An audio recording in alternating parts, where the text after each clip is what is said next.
Salut, c'est Pascal. Aujourd'hui, je vais te montrer comment je détourne sur Photoshop. Donc, tu le sais, détourer les photos, ça a un avantage immense pour améliorer ton marketing, pouvoir créer des visuels qui sont professionnels et qui sortent du lot. Il est bien entendu hors de question depuis plusieurs années maintenant de se contenter de récupérer pour ta boutique des images de ton fournisseur, surtout si elles viennent d'AliExpress. On sait que de leur côté, ils font le maximum d'efforts, mais souvent, c'est pas la bonne qualité. Il y a souvent des ajouts qui font bas de gamme tout simplement, avec des petits effets visuels à 2 francs 50. Donc ici, moi, je vais te montrer comment on peut faire des choses un peu plus épurées et comment du coup, en particulier, là, je vais me concentrer sur le détourage. C'est finalement assez simple avec Photoshop, tu vas voir ça tout de suite. Il suffit finalement de maîtriser quelques outils et finalement après en testant, en prenant le coup de main, tu peux finir par avoir le rendu que tu veux. Après sinon, moi l'objectif de cette vidéo c'est si tu n'es pas amené à vouloir le faire par toi-même, maintenant tu comprends quelle est la valeur de cette tâche et donc maintenant tu peux la déléguer au mieux pour le coût que ça représente. Sache que tu peux trouver des prestataires qui sur 5 euros peuvent tout à fait faire du détourage sans que toi tu aies besoin donc d'installer ces logiciels chez toi, d'apprendre à faire ces tâches. Donc voilà, si tu veux pas mettre l'accent dessus, tu n'as pas à le faire. Donc allez, c'est parti. Donc là, je vais te faire des exemples avec le site de démonstration Touchapinou que j'ai revu pendant les vacances de fin d'année 2020. Et donc là, voilà, on a aujourd'hui à la fois un ensemble de visuels Photoshop, mais également d'incrustation vectorielle. Donc je te montrerai comment on gère ça en temps et en heure.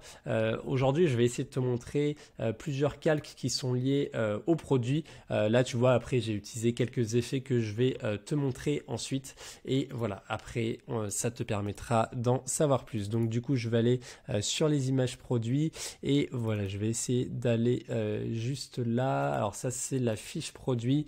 Et du coup, je vais aller sur ça. Alors, tu vois, à chaque fois, je crée des fichiers Photoshop distincts et en fait à chaque fois donc j'ai vraiment donc pour une organisation personnelle je mets vraiment les dimensions, ce qui me permet de vite retrouver les éléments et en fait avant de travailler le visuel final, je crée vraiment un fichier Photoshop à part où je vais juste gérer le détourage. Ça me permet vraiment de simplifier mes manipulations et une fois que donc j'ai bien créé le masque que je voulais, et ben ensuite je peux transposer mon détourage sur un nouveau visuel, notamment les fiches produits en 800 par 800 sur lesquelles là je vais vraiment faire le montage final, notamment avec des choses comme ça. Ça c'était plus c'est plus ce qu'on faisait à l'époque. Aujourd'hui je fais des choses un peu plus différentes, plus typées, orientées comme ça, mais tu vois, tu peux vraiment tout faire à partir de là.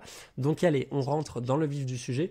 Donc là on a pour l'instant la version finale qui a été faite. Donc en fait le principe de base de Photoshop, c'est donc de détourer le produit évidemment au mieux possible pour que ce soit avec un rendu professionnel. Et ensuite, tu vois, ça va appliquer là ce que tu vois en noir ici, c'est un masque de fusion. Donc là, le masque de fusion, il est binaire en fait, c'est noir ou blanc. Et ce qui est blanc, ça veut dire qu'il va laisser la lumière passer entre guillemets, et noir, il ne va pas la laisser passer. Donc là, le masque de fusion, on voit qu'il a pris exactement la forme de mon objet. C'est un masque que j'ai créé moi-même et je vais te montrer comment faire le process dans la suite.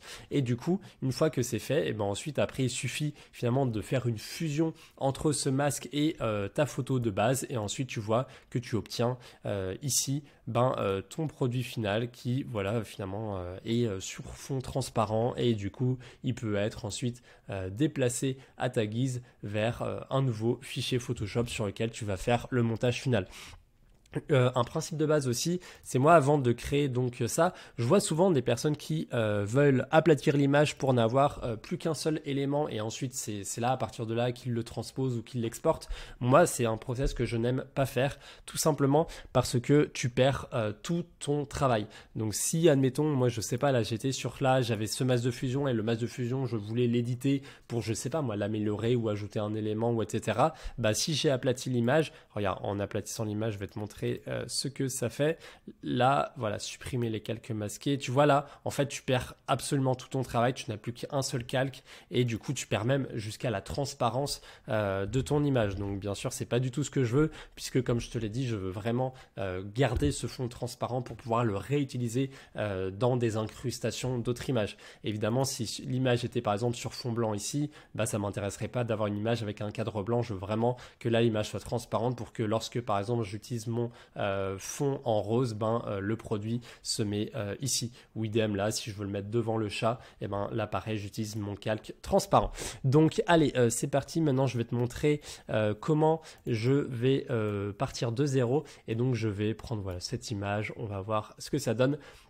Donc là, en tout premier lieu, si jamais tu as des problèmes lors de l'importation de l'image pour commencer à travailler dessus, oublie pas que des fois le calque est verrouillé. Donc là, tu as un petit cadenas ici et du coup, tu peux cliquer dessus pour voilà, vraiment la déverrouiller. Ce qui peut arriver aussi comme problème, tu peux aussi avoir un problème sur les couleurs. Là, souvent, il te dit que les couleurs sont pas souvent sur les bons niveaux, c'est des couleurs indexées. Donc si tu vas dans Images, mode et couleur RVB, ça te permet également de te débloquer.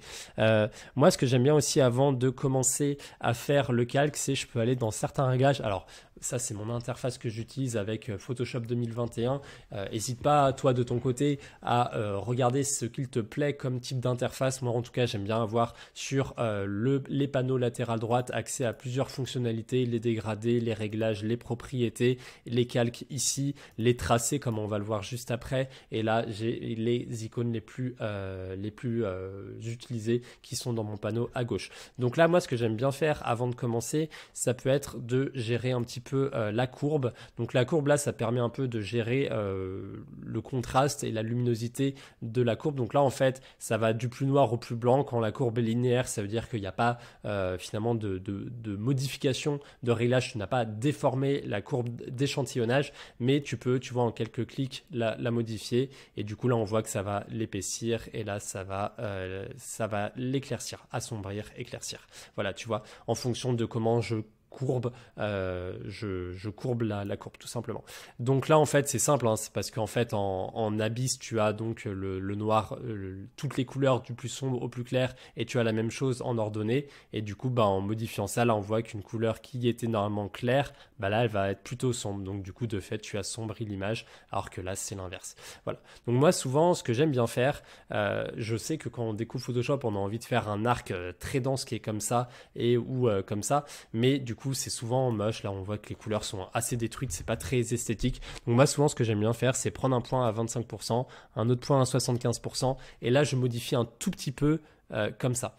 Voilà, je fais un petit peu un S, tu vois, et en fait ça améliore le contraste. Là tu peux voir, je peux désactiver en cliquant sur le bouton ça. Là on voit que ça a amélioré le contraste. En toute honnêteté, ce visuel il est assez compliqué à travailler parce que là tu vois, il est blanc sur fond blanc. Alors j'ai fait un petit peu exprès de te le choisir parce que du coup, si on veut faire quelque chose de facile, on peut faire la baguette magique ici. Tu peux cliquer sur la touche W et la baguette magique, tu peux cliquer sur le fond que tu souhaites détourer. Donc là, nous, on va enlever tout ce arrière-fond blanc et du coup, je pourrais cliquer ici et voir ce que ça fait.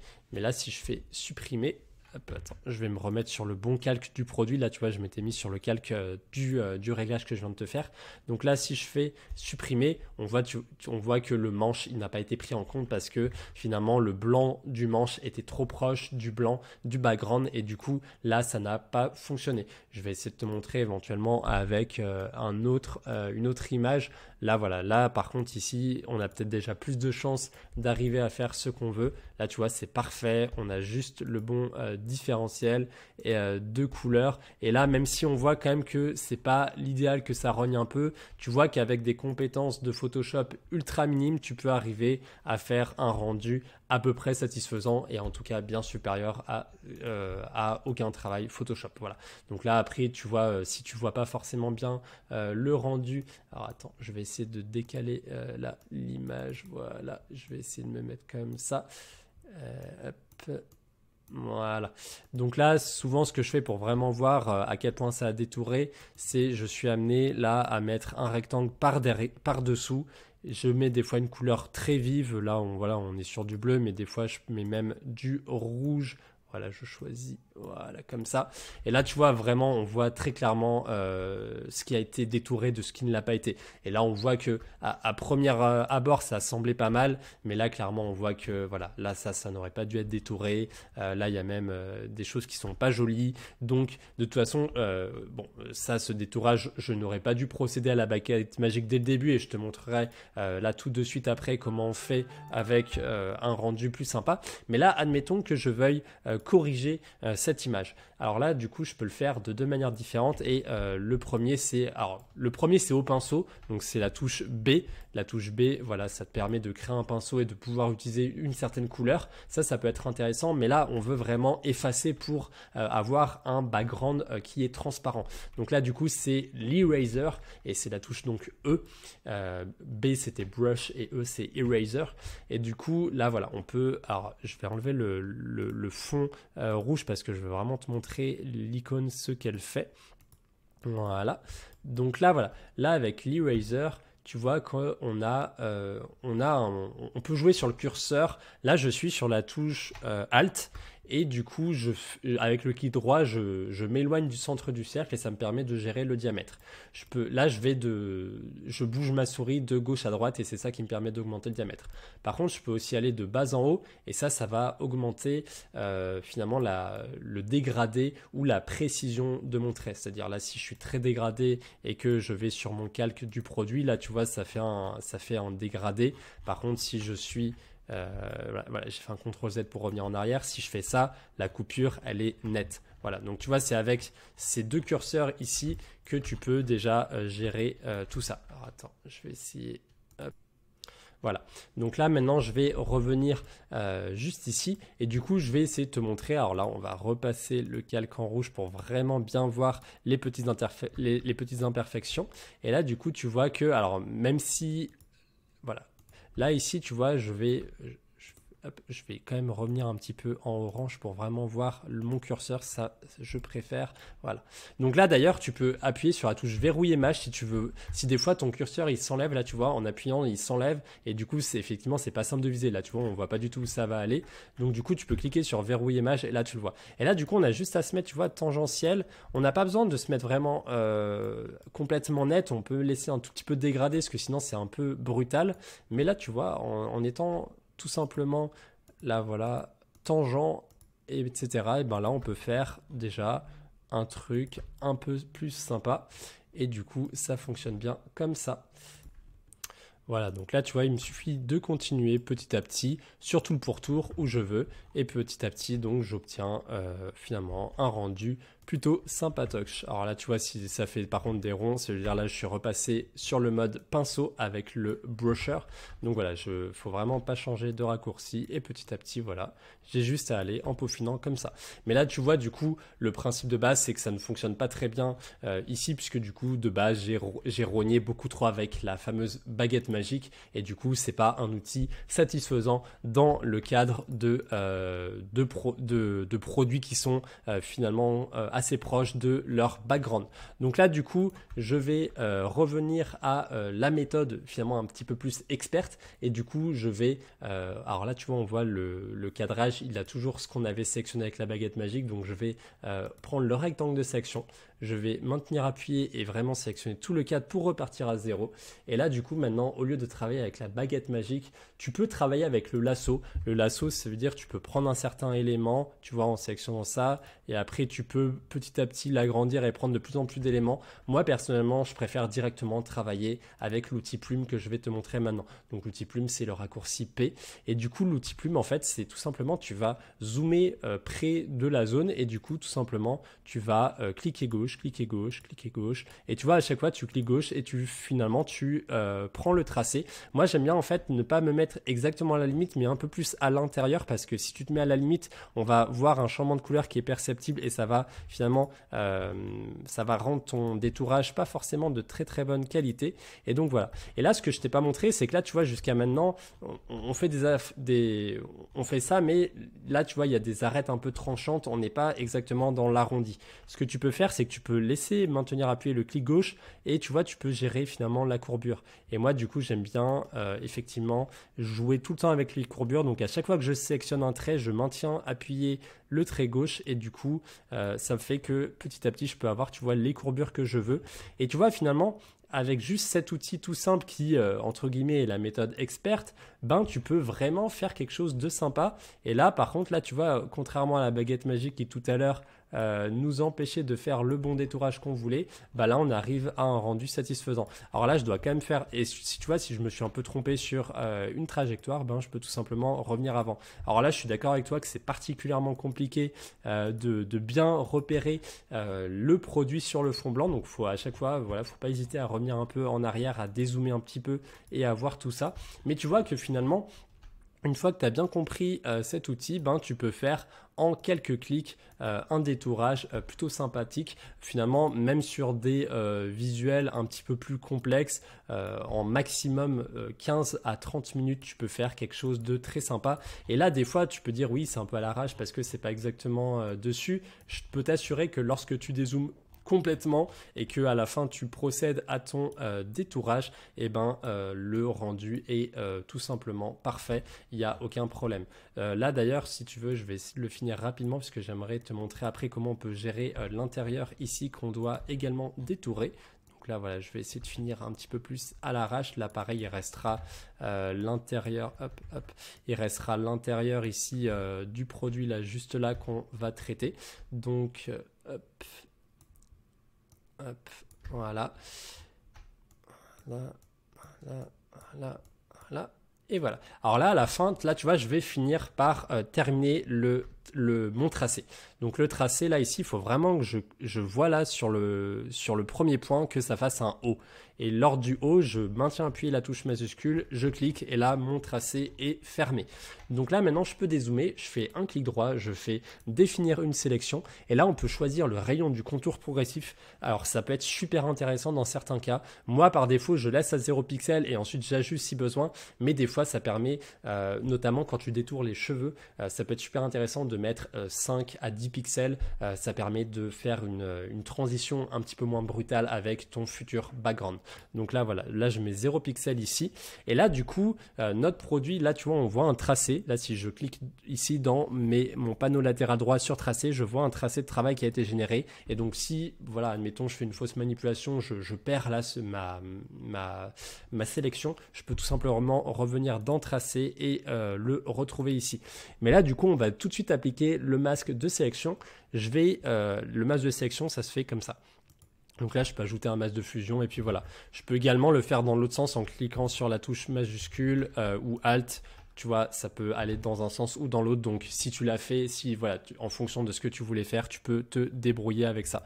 Donc là, voilà, je l'ai fait comme ça en une étape. Et donc là, moi, ce que je fais, comme je te l'ai dit, je ne perds jamais mes sauvegardes. Et là, aujourd'hui, là, sur ce cas-là, je veux garder mon masque de fusion. Donc, ce que je fais, c'est à chaque fois, je duplique mes calques pour garder une sauvegarde. Comme ça, si je fais une fausse manipulation, je peux revenir en arrière. Et donc là, je vais faire un CTRL-J. Ça me permet de dupliquer. Et là, du coup, tu vois, je vais cacher le calque d'en dessous, comme ça ne va pas me gêner. Et du coup là, ce que je vais faire, c'est que je vais cliquer sur le calque ici et je vais faire appliquer le masque de fusion. Et là, du coup, tu vois que on a notre masque transparent. Et finalement, du coup, comment on fait pour ensuite traiter l'intérieur? Et ben, on recommence exactement comme je l'ai fait. Là, maintenant, comme on est reparti à zéro, qu'on n'a plus un masque de fusion qui est superposé, je peux tout simplement reprendre ma plume. Voilà, je fais mon calque. Là, je vais le faire très rapidement pour vraiment que tu vois que on a compris. Voilà, on va dire que c'est bon. Tac, tac et tac. Je refais définir une sélection. OK. Je fais ensuite mon masque de fusion. Alors là, du coup, ça va être dans l'autre sens. Voilà, là, tu vois, j'ai vraiment appuyé sur la touche Alt pour ne pas le faire comme tout à l'heure, pour vraiment exclure cette zone. Donc d'ailleurs, ça se voit, hein, on le voit là tout de suite. Là, j'avais gardé en blanc la surface que j'avais contourée. Là, par contre, la surface que j'ai contourée, j'ai voulu la soustraire à la partie qui était déjà précédemment créée. Et donc ensuite, voilà, tu vois, tu peux appliquer ta courbe d'échantillonnage. Moi, des fois, j'aime bien aussi mettre un petit peu de teinte et de saturation. Et du coup, à nouveau, alors là déjà, je vais refaire un CTRL-J sur cet élément. Là, je vais faire appliquer le masque de fusion. Là, voilà, on a le produit final. On va admettre que voilà, hein, j'ai détouré cette partie et cette partie. Et là, du coup, j'ai mes réglages, admettons, qui me conviennent bien pour modifier l'image. Moi, j'aime bien en faire un dossier ici que j'appelle retouche. Tu peux créer un dossier juste ici en cliquant sur cette icône. Je fais retouche ici. Et là, du coup, tu peux tantôt masquer ou démasquer pour voir l'effet de tes retouches. Donc comme ça, si tu vois que entre avant et après, finalement, c'est moins bien après, tu as besoin de revenir sur tes retouches pour procéder à des modifications.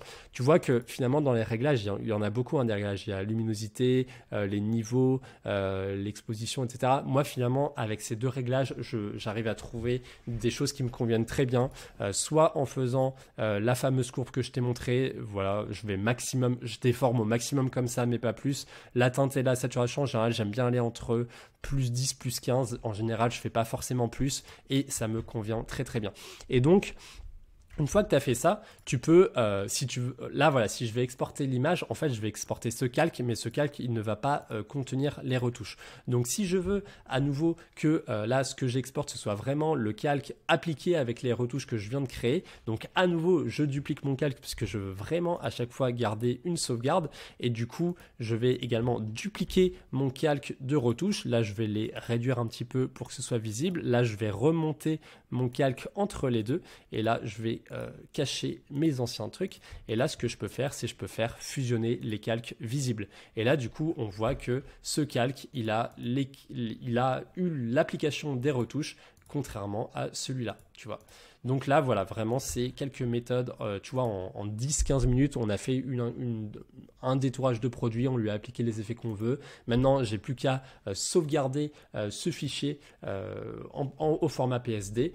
Et du coup, maintenant, je peux réutiliser autant que je veux ce fichier, le déplacer, le mettre dans un autre fichier plus global si je veux faire le détourage. Et voilà. Et du coup, petit à petit, ben, tu vois, tu peux faire ça sur chaque élément. Donc, une fois que tu sais comment détourer un élément et ensuite, ben, tu n'as plus qu'à créer finalement un visuel qui regroupe l'ensemble de ces produits incrustés. Et ensuite, ben, tu vois, moi, je te recommande pas de faire des choses très compliquées à chaque fois. Hein.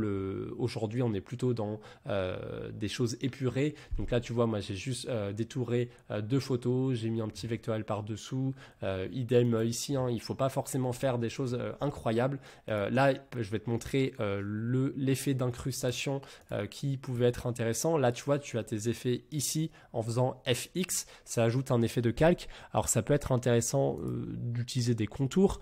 Voilà, comme ici, mais là, moi, j'ai appliqué l'effet lueur externe qui me permet, voilà, de faire en quelques clics pareil. Tu vois, tu peux vraiment reprendre les réglages ici, c'est à peu près ce que j'utilise. Tu vois le rendu ici, une grande opacité pour que ce soit vraiment blanc, un très faible bruit, parce que le bruit, ça rend un peu le côté granuleux. Je le mets faiblement grossi, sinon, tu vois, après, ça fait un peu trop homogène. Ça fait un peu, voilà, juste une bande, en fait. Il n'y a pas de transition. Et la taille, pareil, je veille à rester plutôt petit, parce qu'après, ça fait vraiment un dégradé très profond qui n'est pas autour du produit et on perd cet effet de lueur externe. Voilà, c'était tout pour cette vidéo. Et ben, j'espère que ces manipulations finalement plutôt basiques de Photoshop t'auront plu. Si c'est quelque chose qui peut te plaire, après voilà, moi je peux tout à fait te montrer d'autres manipulations de Photoshop. Mais c'est vrai que jusqu'à maintenant, j'avais parlé de choses finalement assez avancées et aujourd'hui, j'aimerais juste reparler des bases parce que ça me chagrine des fois que des personnes ne fassent toujours pas ces petits efforts. Finalement, tu vois, avec en suivant ce tutoriel pas à pas, la première fois, tu t'en sors très très bien en même pas une heure et après voilà, ça va tout seul. Donc je te recommande vraiment de faire ça, ça t'apportera une immense différence. En plus de ça, voilà, le marketing en ligne est en plein essor, donc si un jour voilà, tu veux faire valoriser ces compétences, tu trouveras toujours preneur, donc ça vaut le coup d'y passer un peu de temps. Voilà, j'espère que ce tutoriel t'a plu. Si tu as la moindre question, n'hésite pas à la poser ci-dessous, j'y répondrai. Et enfin, bah voilà, je te souhaite une très bonne semaine et je te dis à la prochaine pour la vidéo suivante. C'était Pascal de la chaîne e-commerce et web design sur Shopify. Salut!